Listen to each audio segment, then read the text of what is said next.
Hey friends, I hope you're all having a good Thanksgiving season. I found a pickup today that I wanted to share with everybody, and I was super excited about it, but it's also caused me to do some reflection as an adult collector, as probably most people who are going to be watching this are also adult collectors.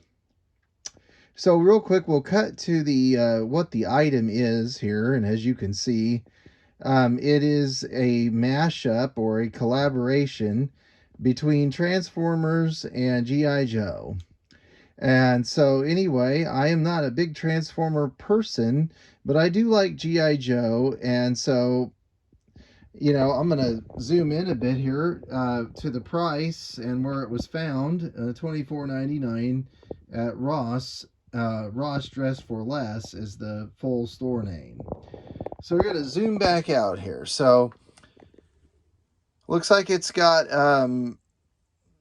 comes with Soundwave, which of course I guess is the Transformer that was famous for having the tape deck in his chest, which is cool. And then the GI Joe side is the Dreadnoughts with the Thunder Machine, which is their vehicle that they cause mayhem with. And we've got Zorana and Zartan, which are, of course, members of the Dreadnoughts. And anyway, gosh, what were they? They had British accents. They probably were kind of inspired by punk rock, and they're a band of ruffians that do certain work for Cobra Commander, probably paid, and maybe not as fanatical as he is, but they're willing to do bad things and to get paid to do bad things. So that was kind of their shtick with their British punk rock accents.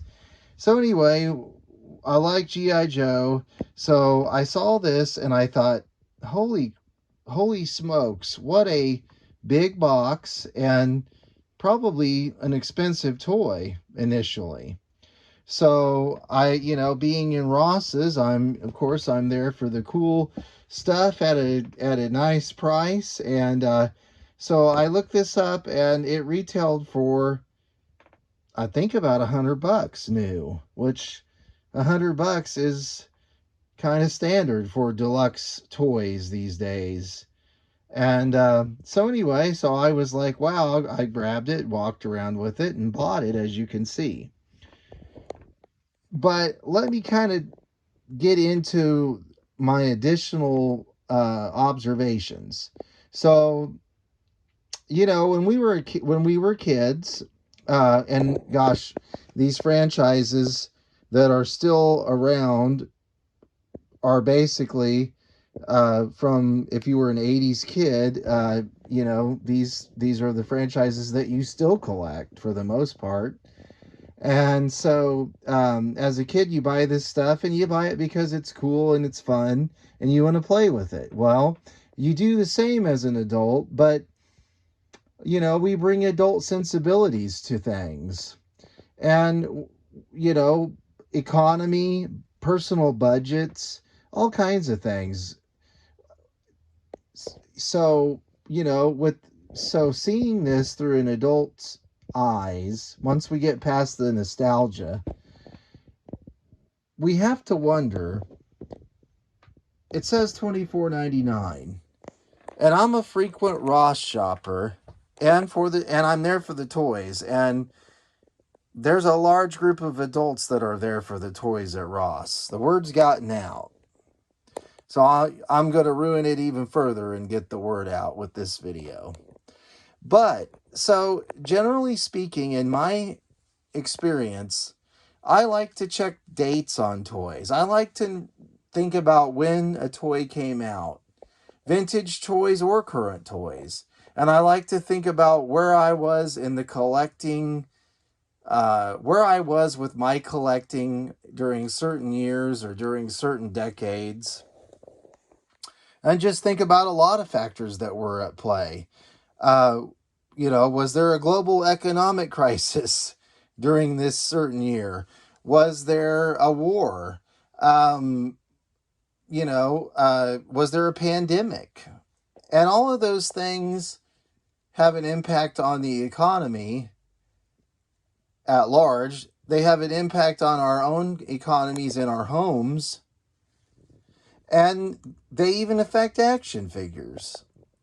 And so, it's a product. It's not a essential product, and gosh, with today's prices, it's a luxury product. Um, there's a high price for nostalgia, and toy companies definitely have banked on that these last 15 years, certainly 10. Uh, so this is a pure nostalgia item. Gosh, it even comes with two GI Joe: A Real American Hero style GI Joes in the 3.75-inch scale. So I'm like, they probably could have had me at 25 at this reduced price of $25. They probably could have got me just for those two.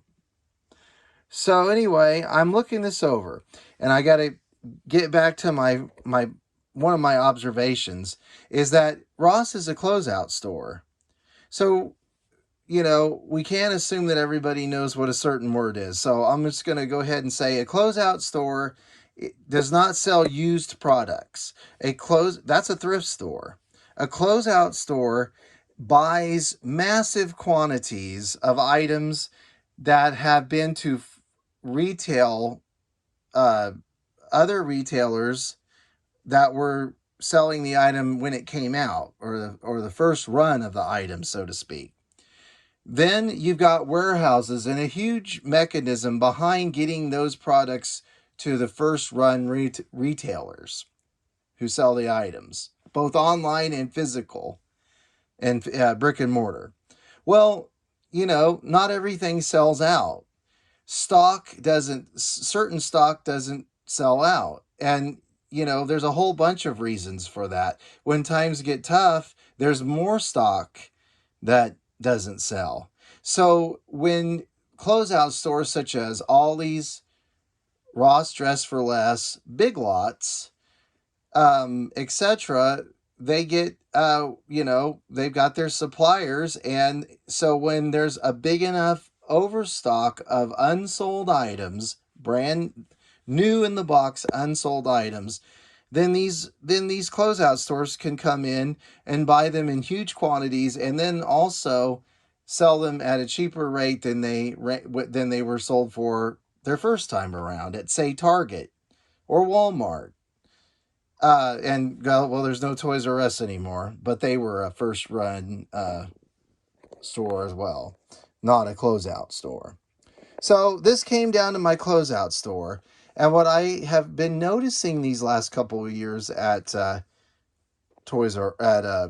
Ross Dress for Less is that typically it takes about 2 years before a certain toy gets to Ross. Not every toy is going to make it to Ross because not every toy has a ton of overstock. But so I started to notice, about 2 years, and the products I was picking up at Ross were released about 2 years prior. You could see it by if they were figures from a movie. You could look and, oh man, yeah, that was a couple years ago. But so I've been running on that theory. Well, this is a really high end, what I call a high end collectible, and I looked it over further, and I looked on the side of the box here, and it says GI Joe Transformers Collaborative 2024. So I'm looking at this and I'm thinking, well, there goes my theory. I mean, this thing is 2024, and I'm looking further because sometimes, it might have been made in 2023 for sale in 2024. But regardless, it's very recent. And let me just kind of flip it over here for everybody.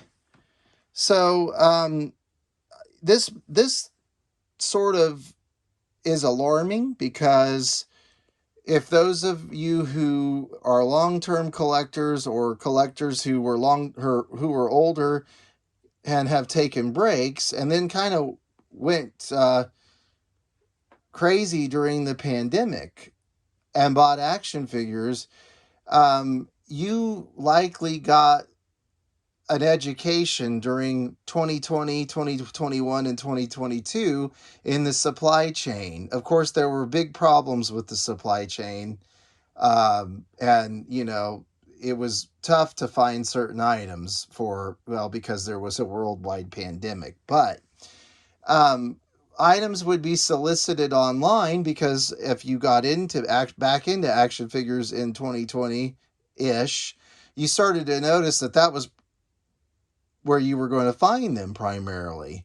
And then you couldn't depend on any one particular line of figures to trickle down to actual retail. But if you collected, let's say, Marvel Legends or GI Joe Classified, the relaunch of GI Joe Classified, you would see that these items would sell out. I mean, within minutes, sometimes within seconds, when they were solicited online on Amazon, on Hasbro Pulse or Hasbro.com. So there was a big demand, and people the prices have raised considerably even since 2020, and they weren't cheap in 2020. And,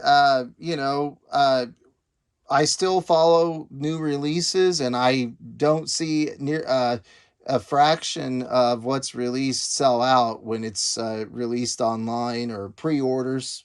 Yeah, everything's pre-ordered now for the most part. So I just was wanted to just do a quick video and say things aren't that great in the action figure industry right now. Things are expensive. I had a great day with one at $25, but I would have never bought it at 100. And so I'm coming full circle here, but I think we're seeing we're gonna have a couple, maybe however many more years we'll have with hitting some of these overstock deals. But the production runs are going to get smaller and may have already gotten smaller.